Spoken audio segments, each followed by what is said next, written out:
জানুয়ারিতে যদি এসএসসি পরীক্ষা হয় তাহলে প্রায় 80% শিক্ষার্থী রেজাল্ট খারাপ করতে যাচ্ছে। আর এটার পেছনে ভুলটা কিন্তু আপনার না। টেস্ট পরীক্ষার পর মাত্র 50 দিন সময় দিয়ে পুরো সিলেবাস রিভিশন দেওয়া কি কোনো মানুষের পক্ষে সম্ভব? নাকি শিক্ষা বোর্ড জেনে শুনেই লাখ লাখ শিক্ষার্থীর ভবিষ্যৎ নিয়ে ঝুঁকি নিচ্ছে? জানুয়ারিতে কেন এসএসসি 2027 সালের পরীক্ষা কোনোভাবেই যুক্তিসঙ্গত নয়, তার 7টি কারণ আজকের এই ভিডিওতে তুলে ধরব। এই কারণগুলো জানলে আপনি বুঝবেন যে কেন আপনার প্রতিবাদ করা উচিত, কেন এই সিদ্ধান্তের বিরুদ্ধে রুখে দাঁড়ানো উচিত। তো শিক্ষার্থীরা দেখো, 2025 সালের এপ্রিলে কিন্তু তোমরা প্রায় বই পেয়েছিলে। সেই হিসাবে কিন্তু তোমাদের এখন পর্যন্ত কিন্তু 2026-এর এপ্রিলে কিন্তু তোমাদের 2 বছর হওয়ার কথা, অর্থাৎ এরপর কিন্তু তোমাদের এসএসসি পরীক্ষা হওয়ার কথা, কিন্তু সেটি কিন্তু হচ্ছে না। সুতরাং এটি সবার প্রথম কারণ যে জানুয়ারিতে তোমাদের পরীক্ষা হওয়া উচিত না। এরপর যে কারণটি সেটি হলো সেশন জট কমানো সম্ভব নয়। শিক্ষামন্ত্রী কিন্তু তার এই ঘোষণার পিছনে সবচেয়ে বড় কারণটি কিন্তু সেশন জট বলেছেন। তিনি বলেছেন যে সেশন জট কমানোর জন্যই কিন্তু তোমাদের পরীক্ষা জানুয়ারিতে নেওয়া হচ্ছে, কিন্তু বাস্তবিক অর্থে সেশন জট কখনোই কমানো সম্ভব নয়। তার কারণ হলো তোমাদের যে পরীক্ষা, এই পরীক্ষার পর 2 থেকে 3 মাস কিন্তু সময় লেগে যায়। যেখানে 2 মাসের মতো সময় লাগানোর কথা সেখানে কিন্তু 3 মাসের বেশি সময় লেগে যায়, অর্থাৎ সেই কিন্তু এপ্রিলের পরই তোমাদের কিন্তু ফলাফল প্রকাশ হবে। সুতরাং তোমাদের কিন্তু সেশন জট তেমন একটা কমবে না।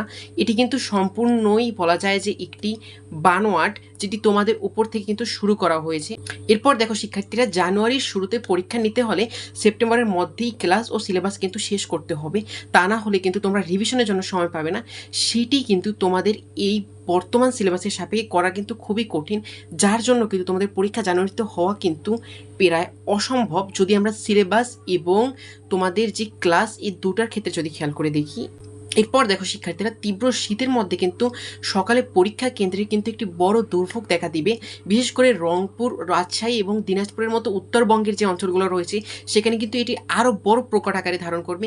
তার কারণ হলো এই তীব্র শীতের মধ্যে সকাল 10টায় যখন তুমি জানুয়ারিতে পরীক্ষা দেবা তখন কিন্তু বিষয়টা ভিন্ন হবে। এখন পর্যন্ত কিন্তু কখনোই এসএসসি পরীক্ষা বলতে গেলে প্রায় জানুয়ারিতে হয়নি, অ্যান্ড তোমাদের যে কোনো পরীক্ষাও কিন্তু জানুয়ারিতে হয়নি, তোমাদের ডিসেম্বর বা তার আগে হয়েছে। জানুয়ারিতে কিন্তু সবচেয়ে বেশি শীত এবার পড়তে পারে। সুতরাং সেই হিসাব অনুযায়ী কিন্তু একটি বড় আকারের দুর্ভোগ এবং মানসিক চাপ কিন্তু শিক্ষার্থীদের মধ্যে থাকবে। তাই কিন্তু এই পরীক্ষাটি কখনোই জানুয়ারিতে হওয়ার পক্ষে কিন্তু শিক্ষার্থীরা থাকবে না। প্র্যাকটিক্যাল এবং মডেল টেস্টের জন্য কিন্তু তোমরা সময় পাবে না। তার কারণ হলো ডিসেম্বরে তোমাদের যখন জানুয়ারির পরীক্ষার জন্য তোমরা প্রস্তুতি নিবা, ঠিক সেই সময় কিন্তু তোমাদের প্র্যাকটিক্যাল ও মডেল টেস্টের অনেক বিষয় আসবে। এই সময় তোমরা রিভিশন দিবা নাকি তোমরা প্র্যাকটিক্যাল না মডেল টেস্টের জন্য সময় দেবা, এই দুটা নিয়ে কিন্তু একটা বড় সমস্যায় পড়তে যাচ্ছে শিক্ষার্থীরা। এর জন্য কিন্তু জানুয়ারি একটি অসম্ভব হতে চলেছে।